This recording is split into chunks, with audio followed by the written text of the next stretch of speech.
Goods and service tax. GST क्या है? Goods and service tax है। और जीएसटी का इंप्लीमेंट कैसे हुआ इसके बारे में थोड़ा सा समझ लेते हैं। क्लियर? जीएसटी को बनाने में अटका आया विचार मन में सन 2000 में विचार आया, तो उन्होंने तुरंत क्या कर दिया, एक कमेटी का गठन कर दिया। क्या कर दिया? एक कमेटी का गठन कर दिया। उस कमेटी के अध्यक्ष थे असीम दास गुप्ता। उस कमेटी के अध्यक्ष कौन थे? असीम दास गुप्ता। ठीक ना? तो उनके मन में जब विचार आया तो उन्होंने क्या कर दिया भाई, तुरंत एक कमेटी का गठन कर दिया। बोला भाई आप इस पे डिस्कस करिए, इसके स्ट्रक्चर को समझिए, इसके मॉडल को समझिए, और क्या हमारा देश इस मॉडल और स्ट्रक्चर के साथ चल सकता है, ऑपरेट हो सकता है, क्या हम लोग इसको ऑपरेट कर सकते हैं, इस पे आप थोड़ा सा ध्यान दीजिए। तो एक कमेटी का गठन हुआ, कमेटी ने काम करना स्टार्ट किया, सारी चीजें हुई।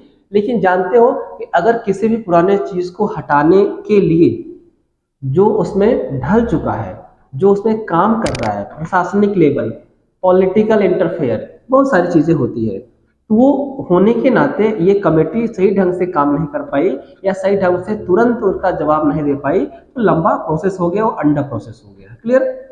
तो प्रेशर बना, फिर गवर्नमेंट चेंज हुई और कांग्रेस गवर्नमेंट आई। ठीक ना?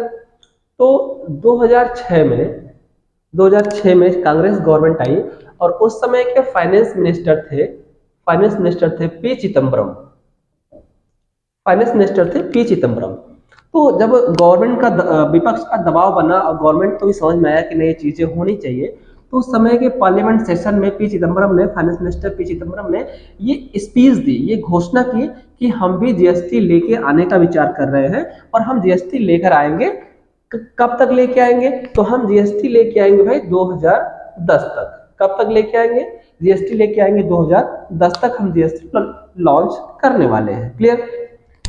उसके बाद 2011 में पार्लियामेंट सेशन बनाया गया और उस पार्लियामेंट में प्रस्ताव रखा गया जीएसटी को लेकर। तो उस समय जब प्रस्ताव रखा गया तो पास नहीं हुआ। क्या हुआ? पास नहीं हुआ। अब यहीं पे देखो, अगर पॉलिटिकल थोड़ा सा इंटरफेयर समझ लिया जाए, लेकिन हम लोग पॉलिटिकल होना नहीं है, बट समझ लो कि उस समय विपक्ष में थे बीजेपी और पक्ष में थी कांग्रेस। अब कांग्रेस उस समय जीएसटी ला रही थी और उस समय बीजेपी इसका विरोध कर रही थी। क्लियर? अब पॉलिटिकल का एजेंडा ये है कि गवर्नमेंट कोई भी काम करेगी, विपक्ष वाले विरोध करेंगे। क्लियर ना? उस समय इनके पास संख्या बल कम था, तो उस समय ये बिल पास नहीं हो सकता और कुछ अड़चनों के कारण ये डिले हो गया, ठंडे बस्ते में चला गया। क्लियर? तो फिर गवर्नमेंट चेंज हुई और 2013 में इलेक्शन हुए, इलेक्शन पीरियड था, और 2014 में गवर्नमेंट आपकी चेंज हुई, एनडीए गवर्नमेंट बनी, बीजेपी की गवर्नमेंट बनी और उसमें प्रधानमंत्री बने मोदी जी। और जस्ट 2015 में इस पे काम स्टार्ट हुआ, 2015 में काम स्टार्ट हुआ और 2016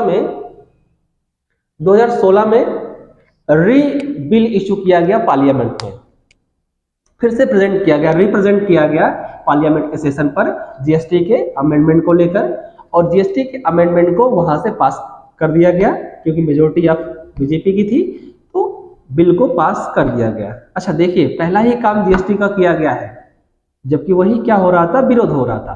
तो ये बिल को क्या कर दिया गया, पास कर दिया गया। और कौन सा अमेंडमेंट किया गया भाई?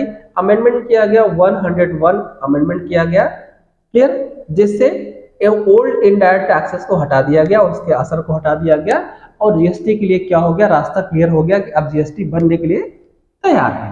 क्लियर? 2016 में 2 अमेंडमेंट किए गए, ये एग्जाम में पूछे जाएंगे। 2 अमेंडमेंट किया गया, एक 101वां अमेंडमेंट किया गया और एक 122वां अमेंडमेंट किया गया। ठीक है? तो 101वां अमेंडमेंट जो किया गया उसमें जीएसटी के बनाने के लिए जितने भी ओल्ड टैक्सेस के नियम लॉज आ रहे थे वो हटा दिया गया और जीएसटी को अप्लीकेबल कर दिया गया। और 122वां अमेंडमेंट जो किया गया उसमें 2 चीजें दी गई। एक दिया गया कि स्टेट और सेंटर का दोनों का अधिकार कैसे डिवाइड होगा, उसके बारे में बताया गया। और एक बताया गया कि एक जीएसटी काउंसिल बनाया जाएगा, एक संगठन बनाया जाएगा जो इस जीएसटी के पूरे स्ट्रक्चर को देखेगा, पूरे स्ट्रक्चर को संभालेगा।